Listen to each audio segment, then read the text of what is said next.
अस्सलामुअलैकुम। Today we are going to discuss prostate. ठीक है, लास्ट वीडियो में हमने जो है ट्यूमर्स देखे थे, जर्म सेल ट्यूमर्स देखे थे टेस्टिस के। आज हम प्रोस्टेट को डिस्कस करेंगे। तो प्रोस्टेट क्या होता है हमारे पास? ये ऑर्गन होता है जो कि लाई करता है at the base of the bladder. ठीक है, और ये इंसर्कल कर रहा होता है यूरेथ्रा को, और it is located interior to rectum and then अगर हम इसको डिजिटल रेक्टल एग्जाम से एग्जाम करें ना, तो ये हमें पल्पेबल होता है। ठीक है, इसका मैं आपको दिखाती हूँ फिगर। ये देखें, प्रोस्टेट है जो कि at the base of the bladder पे प्रेजेंट है और इंसर्कल कर रहा है, जो यूरेथ्रा है उसको इंसर्कल कर रहा है। और इसका अगर स्ट्रक्चर की बात करें तो इसमें ग्लैंड्स एंड स्ट्रोमा होता है। ठीक है, अच्छा, इसकी जोन्स की हम बात कर लेते हैं। तो इसमें हमारे पास ये 3 जोन्स दिखाई हुए हैं। ये सेंट्रल जोन है, ये पेरिफेरल जोन है और ये ट्रांजिशनल जोन है। ठीक है, जो हमारे पास सेंट्रल जोन होती है ना, इससे अराइज करता है बिनाइन प्रोस्टेटिक हाइपरप्लेजिया। ठीक है, और जो पेरिफेरल जोन है ना, यहाँ से अराइज करता है कार्सिनोमा। ठीक है, और मोस्टली जो सेंट्रल जोन है ना, ये हमारे पास यूरेथ्रा को सराउंड कर रही होती है। यहाँ देखें, ठीक है, तो ये यूरेथ्रा को मोस्टली सराउंड कर रही होती है। Okay, it consist of glands and stroma. Glands होती हैं वो compose of an inner layer of luminal cells होते हैं और outer layer of basal cells होते हैं। ठीक है, और ये क्या सीक्रेट करते हैं? अल्कलाइन मिल्की फ्लूइड सीक्रेट करते हैं, जो कि that is added to sperm and seminal vesicle to make semen. ठीक है, ग्लैंड्स जो एंड स्ट्रोमा जो हैं वो मेंटेन्ड होते हैं by means of androgens. Then हम देखते हैं कि एक्यूट प्रोस्टाइटिस क्या होता है। It is acute inflammation of the prostate, और ये बैक्टीरिया की वजह से होती है। इसमें chlamydia, trichomonas and Neisseria gonorrhoea जो हैं यंग एडल्ट्स में आ जाएंगे, और जो हैं ओल्डर एडल्ट्स में क्या होगा? ई कोलाई एंड सूडोमोनास होगा। ये इसके कॉजेटिव एजेंट्स होंगे। और प्रेजेंट कैसे करेगा? Present as dysuria with fever and chills. ठीक है, इन्फ्लामेशन है ना, तो फीवर, चिल्स, डिसयूरिया होगा। प्रोस्टेट जो है वो टेंडर होगा। ठीक है, और डिजिटल रेक्टल एग्जामिनेशन पे जो है वो हमें फील होगा। ठीक है, और प्रोस्टेट जो है सीक्रेशन जो है वो हमें क्या शो करेंगे? WBC, और कल्चर जो है हमें शो करवाएगा कि इसमें बैक्टीरिया जो हैं वो प्रेजेंट है। दैन क्रोनिक प्रोस्टाइटिस आ जाता है। क्रोनिक प्रोस्टाइटिस क्या है? कि chronic inflammation of the prostate है, present as dysuria with pelvic और लो बैक पेन। ठीक है, और इसमें जो है वो हमें सीक्रेशन में WBCs तो नज़र आएंगे, लेकिन कल्चर जो है वो नेगेटिव होगा ड्यू टू क्रॉनिक, क्योंकि क्रॉनिक एक डिजीज़ चल रही है ना। देन हम पढ़ते हैं बिनाइन प्रोस्टेटिक हाइपरप्लेजिया। ठीक है, इसमें क्या होता है कि हाइपरप्लेजिया हो जाता है प्रोस्टेट की ग्लैंड्स का और इसके स्टोमा का भी। ठीक है, और ये हमारे पास ओल्डर एज में होता है, मोस्टली 60 ईयर्स में। ठीक है, और इसमें कोई रिस्क नहीं होता कि बिनाइन प्रोस्टेटिक हाइपरप्लेजिया जो है वो प्रोस्टेट कार्सिनोमा की तरफ लीड करेगा। ठीक है, अच्छा, अब ये किससे रिलेट कर रहा होता है? डाईहाइड्रोटेस्टोस्टेरोन। जो टेस्टोस्टेरोन होता है ना, वो डाईहाइड्रोटेस्टोस्टेरोन में कन्वर्ट हो जाता है by means of enzyme 5 alpha reductase. अब ये जो डाईहाइड्रोटेस्टोस्टेरोन है ना, ये एक्ट करता है ऑन द एंड्रोजन जो रिसेप्टर होते हैं, जो प्रेजेंट होते हैं स्ट्रोमा और एपिथेलियल सेल्स के। जो प्रोस्टेट होता है उसकी स्ट्रोमा और एपिथेलियल सेल्स पे प्रेजेंट होते हैं, जिसकी वजह से ये जब उन पे ऊपर जाके एक्ट करता है तो उनका क्या कर हाइपरप्लेजिया करवा देता है। ठीक है, उनके जो है वो हाइपरप्लास्टिक नोड्यूल्स जो हैं वो बन जाते हैं। तो ये सारी कहानी होती है। अब हम इसको रीड कर लेते हैं कि it is hyperplasia of prostatic stroma and glands and it is age related change. ठीक है, 60 ईयर्स में होता है, और no risk of carcinoma and it is related to dihydrotestosterone. Testosterone जो है पहले 5 हाइड्रोटेस्टोस्टेरोन में कन्वर्ट हुआ by means of 5 alpha reductase. ठीक है, और देन हमारे पास जो है डाईहाइड्रोटेस्टोस्टेरोन एंड्रोजन रिसेप्टर पे एक्ट करने हैं और उनकी वजह से हाइपरप्लेजिया करवा देना, हाइपरप्लास्टिक नोड्यूल्स बन जाएंगे। ठीक है, और ये कहाँ होता है? मैंने फिगर में बताया था कि सेंट्रल जो पेरी यूरेथ्रल जोन होती है ना, प्रोस्टेट, वहाँ पे होता है। ठीक है, central periurethral, central zone ने हमने कहा था कि यूरेथ्रा को सराउंड किया होता है ना, तो उस वजह से जो है उसको प्रॉब्लम्स आएंगी starting and stopping urine stream में। ठीक है, इम्पेयर ब्लैडर एम्पटिंग भी होगी क्योंकि यूरेथ्रा कंप्रेस हुआ है, with increase risk of infection and hydronephrosis, वो भी हो सकती है। ठीक है, किडनी भी, उसमें भी इनलार्जमेंट हो सकती है एंड ड्रिबलिंग होगी। ठीक हो गया। ये देखें, ये नॉर्मल प्रोस्टेट दिखाया हुआ है, ये ग्लैंड्स दिखाए हुए हैं। ठीक है, और ये स्ट्रोमा दिखाया हुआ है, ये ग्लैंड्स हैं। ठीक है, और ये हमें हाइड्रोनेफ्रोसिस दिखाया हुआ है, किडनी इनलार्ज हुई हुई है। नेक्स्ट क्या है, हाइपरट्रॉफी ऑफ द ब्लैडर वाल स्मूथ मसल। हाइपरट्रॉफी हो जाएगी ब्लैडर की, ठीक है, क्योंकि यूरेथ्रा तो कंप्रेस है तो पीछे ब्लैडर में प्रेशर ज़्यादा हो जाएगा, यूरिन की एक्यूमुलेशन हो जाएगी, तो उसकी क्या हो जाएगी, हाइपरट्रॉफी हो जाएगी। और डायवर्टिकुला, इस तरह डायवर्टिकुला फॉर्मेशन भी हो सकती है, ठीक है। माइक्रोस्कोपिक इमेच्यूरिया भी प्रेजेंट हो सकता है। अच्छा, इसके लिए हमारे पास प्रोस्टेट स्पेसिफिक एंटीजन होती है जो कि एलिवेटेड होती है, ठीक है, लेस देन होती है 10 नैनोग्राम पर ml, ठीक है। Due to increase number of gland, जो ग्लैंड्स होते हैं ना प्रोस्टेट के ग्लैंड्स, वो भी है, ये प्रोस्टेट स्पेसिफिक एंटीजन जो है वो रिलीज़ कर रहे होते हैं। जाहिर है जब ग्लैंड ज़्यादा होंगे तो ये ज़्यादा रिलीज़ होगा, ठीक है। अब इसका ट्रीटमेंट क्या होता है कि हम अल्फ़ा वन जो है वो इंटेगनिस्ट देखते हैं। अल्फ़ा वन इंटेगनिस्ट क्या करते हैं कि वो रिलैक्स कर देते हैं स्मूथ मसल को, और रिलैक्स कर देते हैं जो वेस्कुलर स्मूथ मसल होते हैं ना, ताकि जो है ब्लड प्रेशर लो हो जाए, ठीक है।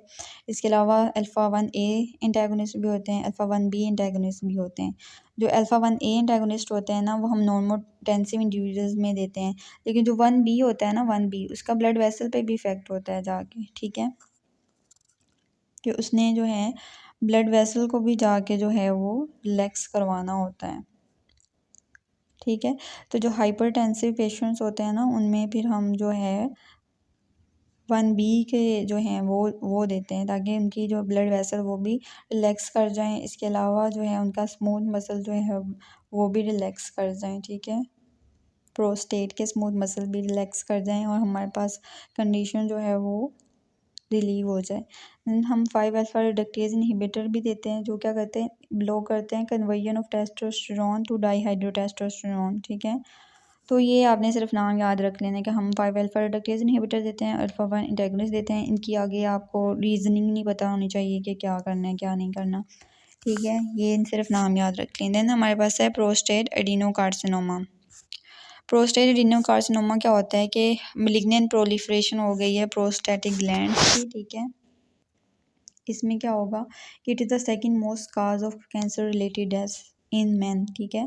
रिस्क फैक्टर्स क्या होंगे, एज, रेस, अफ्रीकन अमेरिकन में ये ज़्यादा होता है, सबसे ज़्यादा इनमें होता है, देन कॉकेशियन में होता है, देन एशियंस में होता है, और जो जिनकी डाइट सैचुरेटेड होती है ना, सैचुरेटेड हाई सैचुरेटेड फैट्स, वो प्रोस्टेट एडिनोकार्सिनोमा करवाते हैं, ठीक है। और ये क्लिनिकली हमारे पास साइलेंट होता है मोस्टली, ठीक है। और अराइज कहाँ से करता है, पेरिफेरल जोन, पेरिफेरल जो जोन होती है प्रोस्टेट की वहाँ से जो है वो अराइज करता है।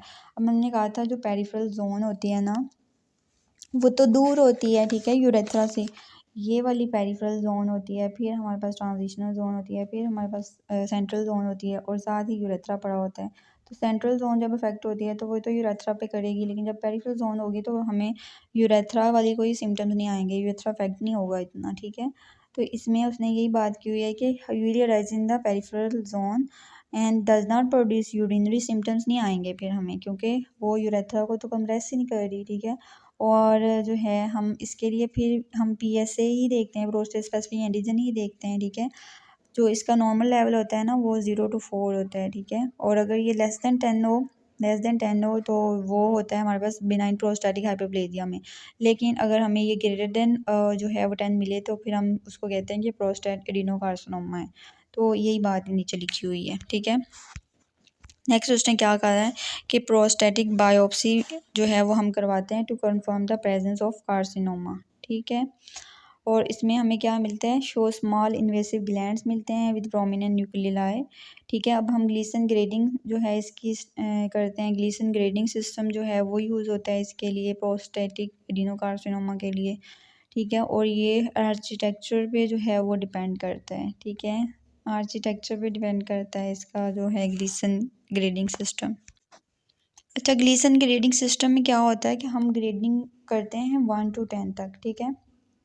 अब ये कैसे करते हैं कि हमारे पास कुछ कुछ सेल्स ऐसे होते हैं जो हमें कार्सिनोमा के फीचर्स जो है माइल्ड दे रहे होते हैं, उनको हम 1 कह देते हैं, 2 कह देते हैं, ठीक है। इसी तरह उनको हम जो है 3 कह देते हैं, इस तरह होता है, ठीक है।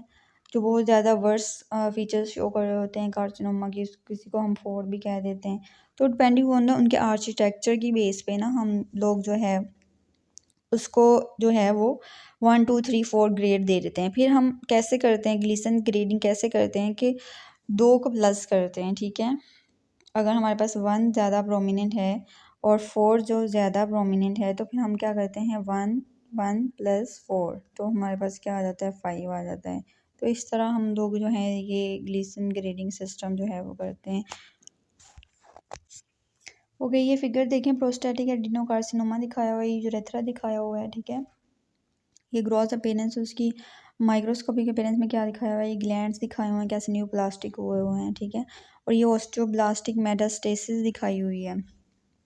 क्या होता है कि जो होता है ना हमारे पास प्रोस्टैटिक एडिनोकार्सिनोमा, ये हमारी लंबर स्पाइन को इन्वॉल्व करता है, पेल्विस को इन्वॉल्व करता है, वहाँ पे जाके ऑस्टियोब्लास्टिक मेटास्टेसिस करवाता है, और जिसकी वजह से हमारे पास सेक्लोरोसिस वहाँ पे हो जाती है, ठीक है, उस लंबर स्पाइन की।